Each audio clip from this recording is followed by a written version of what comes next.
how to jump serve by breaking down the fundamental technique of the toss, footwork, timing, and serving power. First, let's understand the pros and cons of jump serving compared to a standing serve or jump float serve.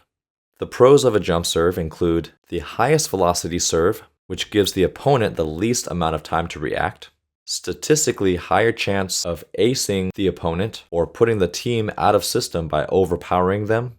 It's a great way to reinforce spiking mechanics since the jump serve technique is very similar to spiking, and it is more intimidating when you have a powerful server on the line.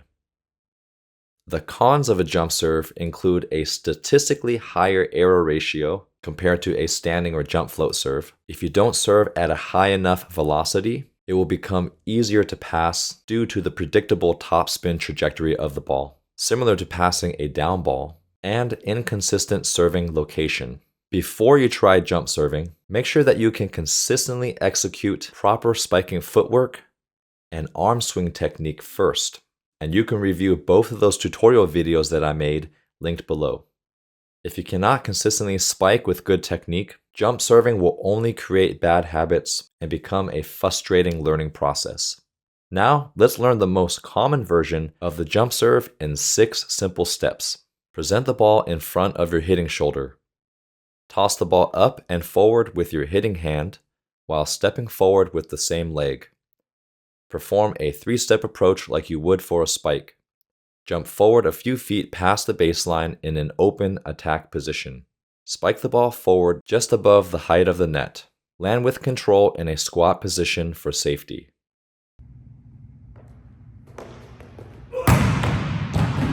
Next, we'll break down each element of the jump serve, starting with the toss, footwork, timing, ball contact, and ball trajectory.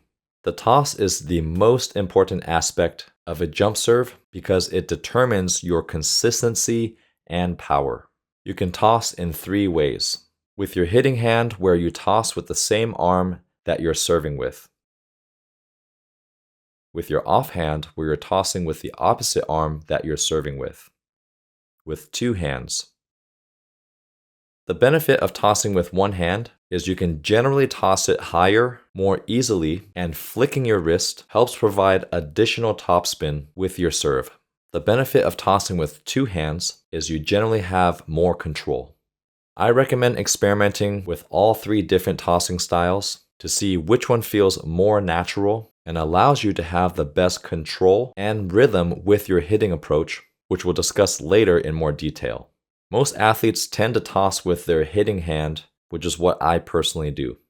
But regardless of how you toss, make sure that you toss the ball in line with your hitting shoulder, which is why I recommend presenting the ball in front of your hitting shoulder first to remind you where to toss. You will immediately solve many jump serving mistakes with this technique because tossing to the left or right of your hitting shoulder will often cause you to hit out or into the net in those 2 directions.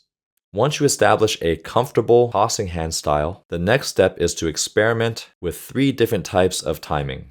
Toss then step, toss and step, step then toss. Tossing first and then stepping requires you to toss much higher and wait before you start your first step.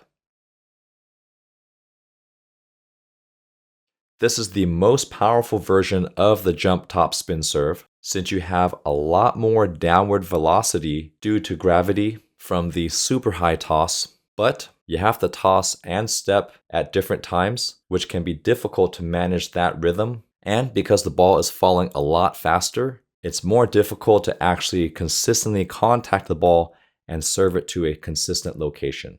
So this serve is much more about hitting your hardest serve possible, and a lot less about location or consistency. Tossing and stepping requires you to step and toss at the same time, which helps you get into rhythm right away because you're not separating those 2 actions, and that's also probably why it's the most popular version of the jump serve.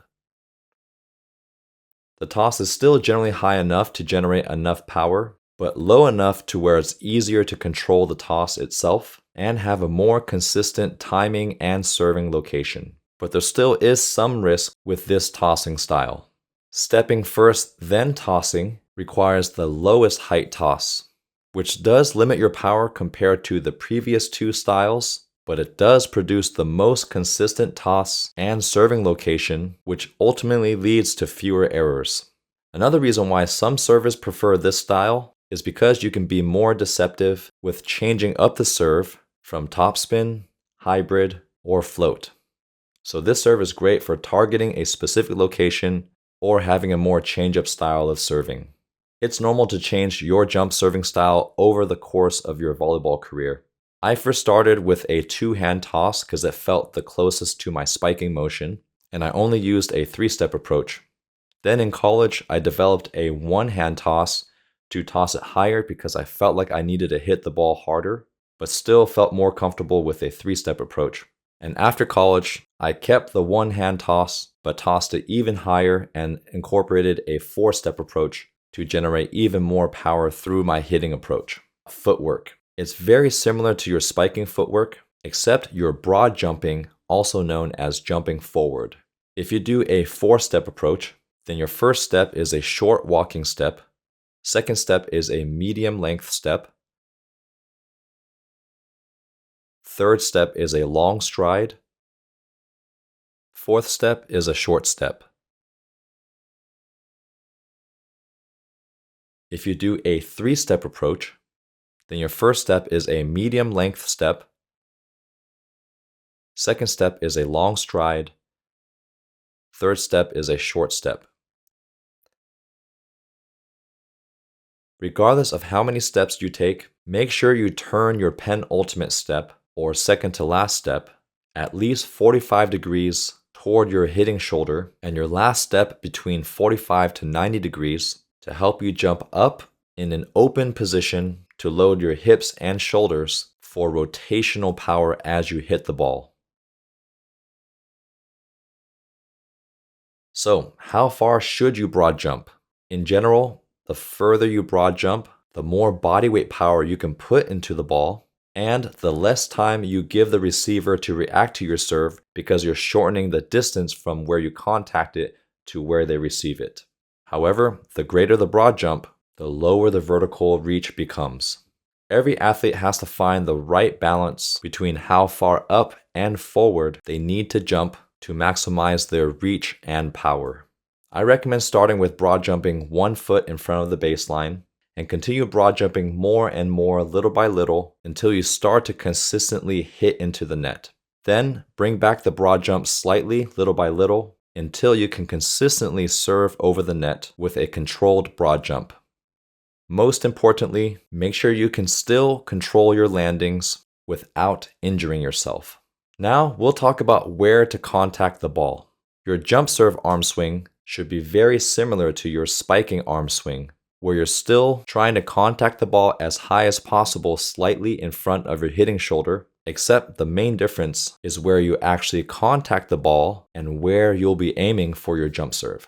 Keep your hand relaxed and open so you can take the shape of the ball and maximize your arm speed, control, and top spin. If your hand is too stiff, it will have an uncontrollable float effect and less top spin. Most of the ball should be felt just below the base of your middle finger, so focus most of your contact there. I like to think of the ball as the earth with the equator as my point of reference for the center line of the ball. If you have a lower vertical jump and reach, then contact the ball below the equator so the ball can go up first and then over the net. If you have an average vertical jump and reach, then contact the ball at the equator so the ball can be driven forward over the net. If you have an above average vertical jump and reach, then contact the ball slightly above the equator so you can have a more downward trajectory while still driving the ball forward.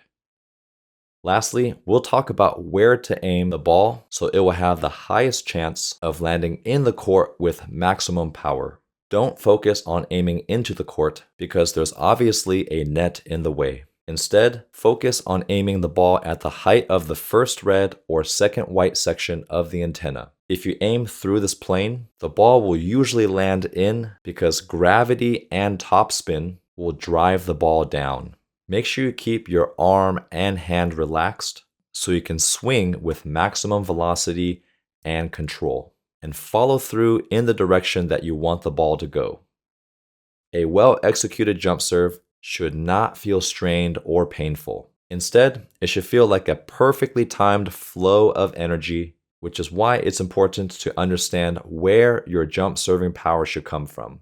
The height of the toss, which adds extra ball velocity, the momentum from your approach, specifically the backswing during the penultimate step, your foot position before you jump to open up your hips and shoulders, the bodyweight transfer of power through the broad jump, and the very last point of power is your arm swing.